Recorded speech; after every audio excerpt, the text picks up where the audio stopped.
ఆంధ్రప్రదేశ్ రాష్ట్ర వ్యాప్తంగా కొత్త పెన్షన్ల కోసం ఎదురు చూస్తున్నటువంటి వారందరికీ కూడా నేడు అసెంబ్లీలో బిల్లుపై ఆమోదం అనేది రాబోతుందన్నమాట. కొత్త పెన్షన్లకు సంబంధించి అయితే ఏ తేదీ నుంచి అయితే పెన్షన్లకు దరఖాస్తులు తీసుకుంటారనే దాని మీద కూడా అప్డేట్ అయితే వచ్చింది. మీరు ఈ వీడియోని లైక్ చేయడం ద్వారా అందరికీ కూడా ఇన్ఫర్మేషన్ పాస్ అవుతుందండి. తప్పకుండా లైక్ చేసేయండి.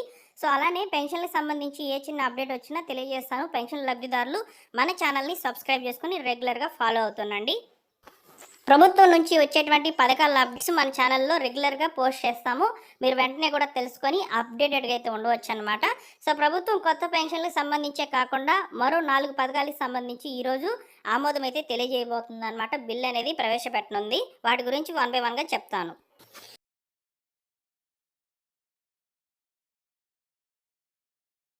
ఒకసారి ఇన్ఫర్మేషన్ చూడండి.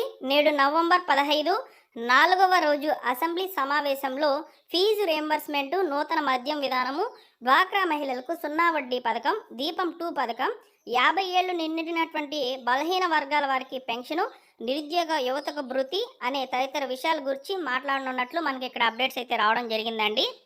సో ఇక్కడ మనం కూలంకషంగా పరిశీలించినట్లయితే ఫీజు రియంబర్స్మెంట్, సో విద్యార్థులకు చాలా మందికి కూడా లాస్ట్ ఇయర్ పెండింగ్లు అయితే ఉన్నాయన్నమాట. సో లాస్ట్ గవర్నమెంట్ ఉన్నప్పుడు చాలా మందికి కూడా పెండింగ్లు అయితే పెట్టేసింది. సో మంత్రి గారు నారా లోకేష్ గారు కూడా చెప్పారు ఫీజు రియంబర్స్మెంట్ అందరికీ కూడా క్లియర్ చేస్తామని చెప్పడం జరిగిందనమాట. నెక్స్ట్ నూతన మద్యం విధానం, అంటే ఇది మనకు అక్టోబర్ నుంచి అయితే రన్నింగ్లో ఉందన్నమాట. దీని మీద కూడా సో ఈరోజు చర్చించనున్నారు. సో డ్వాక్రా మహిళలకు 0 వడ్డీకే లోన్స్ అనేవి ఇస్తామని చెప్పారనమాట. దాదాపు 10 లక్షల వరకు 0 వడ్డీ లోన్స్ అనేవి రానున్నాయి.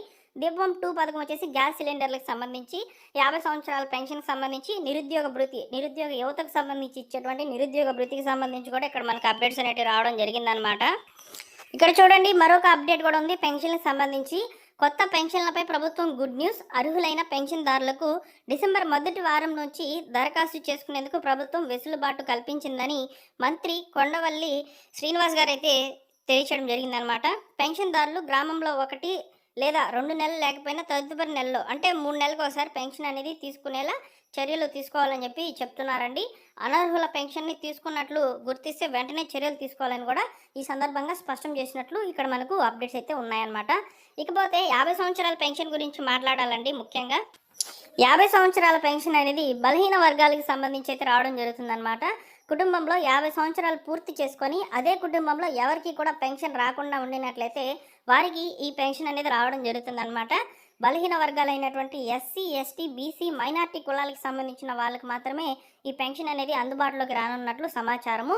సో కాబట్టి లబ్ధిదారులు తప్పనిసరిగా కొన్ని రిక్వైర్డ్ డాక్యుమెంట్స్ అనేవి రెడీగా పెట్టుకున్నట్లయితే డిసెంబర్ మొదటి వారం నుంచి అయితే ఈ పెన్షన్లకు సంబంధించిన అప్లికేషన్స్ తీసుకునే అవకాశం అయితే ఉంటుందని ప్రభుత్వ అధికారులు అయితే చెప్తున్నారు. అలానే మంత్రులు కూడా చెప్పడం జరిగింది. కాబట్టి ఇక రిక్వైర్డ్ డాక్యుమెంట్స్ వచ్చేసి ముఖ్యంగా Aadhaar card, Aadhaar update history, ration card, so వీటితో పాటు income certificate, caste certificate, so pension రకాన్ని బట్టి మీరు ఒక డాక్యుమెంట్ అనేది ఖచ్చితంగా ఉండాలండి. ప్రూఫ్ అదే అనమాట మీకు పెన్షన్ ఎందుకు రావాలనేది.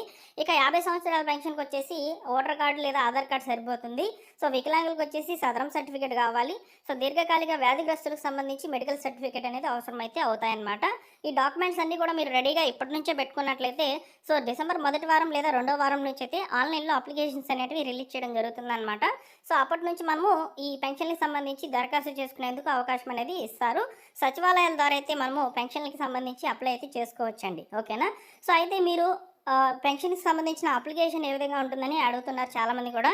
సో అప్లికేషన్ అనేది మనకు జస్ట్ ఒక ప్రొఫార్మా మాత్రమే రిలీజ్ చేస్తుందన్నమాట గవర్నమెంట్. ఇంకా కూడా అఫీషియల్ అయితే చేయలేదు.